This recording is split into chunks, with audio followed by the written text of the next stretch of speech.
खमंग व खुसखुशीत चकल्या आवडतात ना खायला? मग थांबा ना जरा, आवाज ऐका की चकलीचा.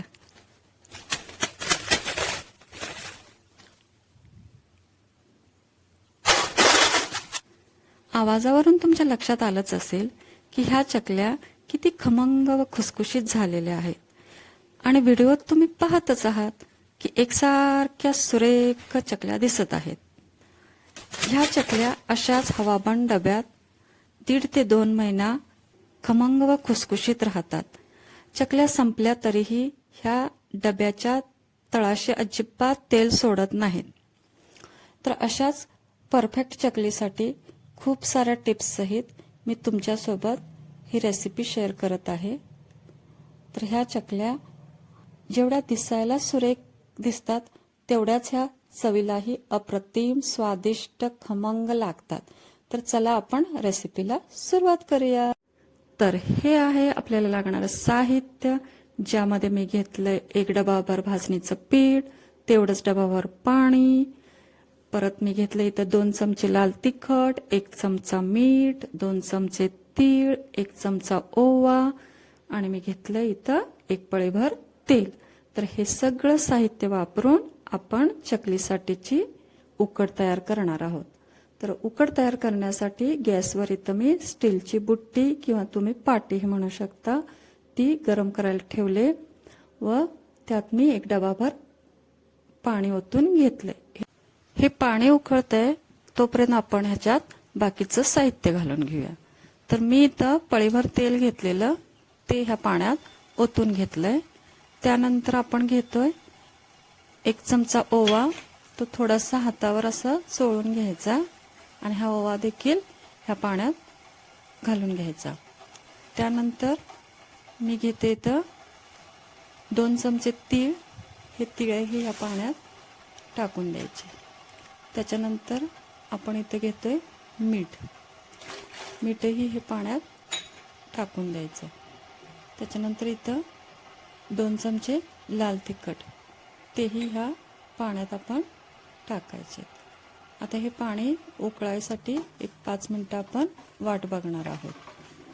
तोपर्यंत आपण हे पाणी व्यवस्थित पळीनं ढवळून घ्यायचे, जेणेकरून आपण टाकलेले मसाले हे पाण्यात मिक्स होतील. तोवर 5 मिनिटात आपल्या पाण्याला इथं उकळी आलेली आहे. आता आपण ह्या स्टेजला गॅस बंद करायचा आहे आणि आपण कुकरच्या डबावर जी भाजणी मोजून घेतलेली आहे ती भाजणी ह्या उकळलेल्या पाण्यात घालून घ्यायचे.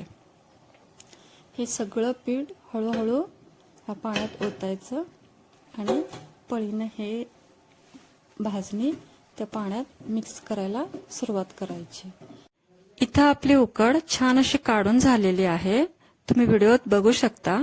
आणि आता ही उकड आपण अर्ध्या ते 1 तासासाठी झाकून ठेवणार आहोत. अर्ध्या ते 1 तासानंतर आपण ही उकड मळण्यासाठी घेणार आहोत. तर ही उकड मळताना हाताने आपण चेक करायची आहे. थोडीशी कोरडी वाटली तर आपण कोमटपणाचा हात लावून किंवा अर्धी पळी 1-2 चमचे पाणी घालत घालत तिला एकसंग मळत घ्यायची. तर ही उकड अगदी भाकरीच्या पिठासारखी मळायची किंवा त्याच्यापेक्षा किंचितशी कठीण मळली तरी चालते, पण त्याच्यापेक्षा मऊ मळू नका. मऊ मळली तर आपल्याला अजून मग त्याच्यात कोरडी भाजणी घालावी लागणार आणि त्या चकल्या अजिबात चांगल्या दिसायलाही होत नाहीत, चवीलाही होत नाहीत. त्यामुळं कोमट पाण्याने हात ओलवून किंवा एखाद दुसरा चमचा पाणी घालून एकसारखी कणिक एकसंग करून घ्यायची. तिचा गोळा करत आणायचं. मळता मळता आपोआप तिचा असा गोळा तयार होतो. तुम्ही इथं व्हिडिओत बघू शकता. आता ह्या गोळ्याचे छोटे छोटे गोळे करून आपण चकल्या करणार आहोत. तर त्यासाठी मी इथं कढईत तेल गरम करायला घेतलंय. इथं तेल गरम होतंय तोपर्यंत आपण साच्यातून चकल्या पाडून घेऊयात. इथं मी थोडंसं पीठ घेतलं आहे साच्यात भरण्यासाठीचं. ते आता भाकरीच्या पिठाप्रमाणे आपल्या तळ हाताने व्यवस्थित मळून मळून घ्यायचं आहे. लागला तर मध्ये आधे कोमट पाण्याचा हात घ्यायचा आहे. पाणी अजिबात घ्यायचं नाही, फक्त पाण्याचा हात ओलवून घ्यायचा आहे. इथं मी हा गोळा लंबाकार बनवला आहे, कारण माझा साचा उभा लंबाकार आहे. तुमचा साचा जर छोटा असेल तर तुम्ही छोटा गोळा करायचा आहे. तर मी इथं साच्यात पीठ भरून घेत आहे.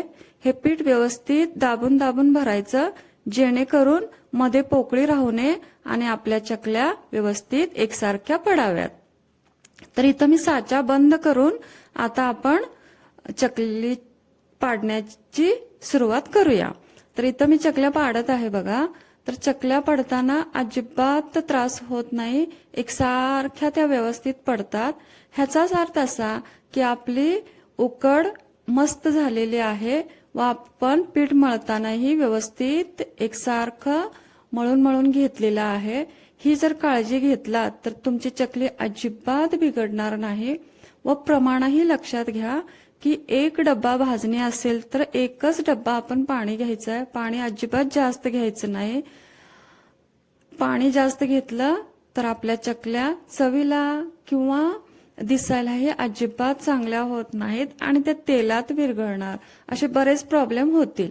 त्यामुळं पाण्याचं प्रमाण एवढंच घ्या. आणि तेल घेतानाही उकडमध्ये जास्तीचं तेल घालायचं नाही, बरोबर अर्धी पळीचं तेल घालायचं, जेणेकरून आपल्या चकल्या अजिबात तेलकट होणार नाही, खुसखुशीत चविष्ट होतील. तर इथं बऱ्यापैकी माझ्या चकल्या पाडून झालेल्या आहेत, तुम्ही बघू शकता. मला चकल्या पाडताना ताटावरच पाडायला सोप्या पडतात, म्हणून मी ताट घेतलेलं आहे. तुम्ही पाडताना बटर पेपर किंवा पोहे खायच्या प्लेटा घेतल्या तरी चालतील. बघा इथं एकसारख्या माझ्या चकल्या पाडून झालेल्या आहेत. तर आपण आता त्या तळायला घेऊयात. इथं बऱ्यापैकी आपण चकली पाडेस्तवर तेल आपलं तापलेलं आहे. तर आपण चकल्या ह्या तेलात सोडूयात. तर मी इथं उलटण्याच्या साहाय्याने कशा बघा चकल्या सोडते. तुम्हाला असं सोपं पडत असेल तर तुम्ही अशा सोडून घ्या. नसेल तर तुम्ही कोणत्या पद्धतीने सोडता हे मला कमेंटमध्ये नक्की सांगा. तर ह्या चकल्या आपण सोडत असताना दुसऱ्या चकलीला अजिबात धक्का लागू नये ह्याची काळजी घ्या. आणि एकदा चकली सोडली की आपण पुन्हा त्या चकलीला चमचा किंवा उलटणं लावायचं नाहीये, नाहीतर त्या चकलीचे तुकडे पडणार किंवा ती तेलात विरघळणार. तर पहिला 1.5 मिनिटानंतर आपली चकली बघा व्यवस्थित इथं भाजलेली आहे. आता आपण ती दुसऱ्या बाजूने पलटी करून भाजणार आहोत. आता सुरुवातीचे बऱ्यापैकी बुडबुडे आपले कमी आलेले आहेत, ह्याचाच अर्थ आपली चकली आता भाजण्याच्या प्रोसेसमध्ये आहे. आता टोटल आपले 3 मिनिटं झाली. 3 मिनिटानंतर आता अजून एकदा आपण ही चकली पलटी करून घेणार आहोत. बऱ्यापैकी अंदाजाने म्हणाल तर 4.5 ते 5 मिनिटं ही चकली तळायला आपल्याला वेळ लागतो. म्हणजे 1.5 मिनिटाच्या अंतराने आपण त्या अलटीपलटी करून घ्यायचं आहे. आणि अंदाजाने म्हणाल तर आपल्याला समोर ते लक्षातच येतं की थोड्या वेळानंतर चकलीची वरची बाजू भाजल्यासारखी झाली की आपण ती पलटी करायची आहेत. आणि चकली जशी भाजत जाईल तसे आपले तेलाचे बुडबुडे हे कमी येतात. आणि शेवटी तर आपले बुडबुडे बऱ्यापैकी नसल्यासारखेच असतात. किंचित बुडबुडे दिसले की आपण व्यवस्थित ते तळून बाजूला मोठ्या झाऱ्याच्या साह्याने चकल्या चाळणीत किंवा एखाद्या गाळणी पात्रात त्या काढून घ्यायच्या आहेत. इथं बघा माझ्या चकल्या व्यवस्थित तळून झालेल्या आहेत. आता आपण त्या झाऱ्याच्या साह्याने व्यवस्थित तेल निथळून काढून घ्यायचं आहे. ह्या स्टेजलाही तुम्ही चकली काढायची गडबड करायची नाही. इथंही व्यवस्थित तेल निथळून घ्यायचं, जेणेकरून जादाचं तेल आपलं किंवा झाऱ्यातून बाहेर पडेल आणि आपल्या चकल्या तेलकट होणार नाहीत. बघा इथं अशा व्यवस्थित चकल्या इथं झाऱ्याने झटकून घ्यायच्या. तर अशा प्रकारे मी माझ्या सगळ्या चकल्या 2-3 बॅचेसमध्ये गाळून आणि तळून व्यवस्थित घेतलेल्या आहेत. बघा किती सुरेख दिसत आहेत माझ्या चकल्या एकसारख्या. तुम्हीही अशा चकल्या करून बघा. जर तुम्हाला आवडल्या तर नक्की मला कमेंट करा. व्हिडिओ आवडला तर लाईक करा, शेअर करा, सबस्क्राईब करा. भेटूयात पुन्हा अशाच एका रेसिपी सहित. तोपर्यंत चला बाय.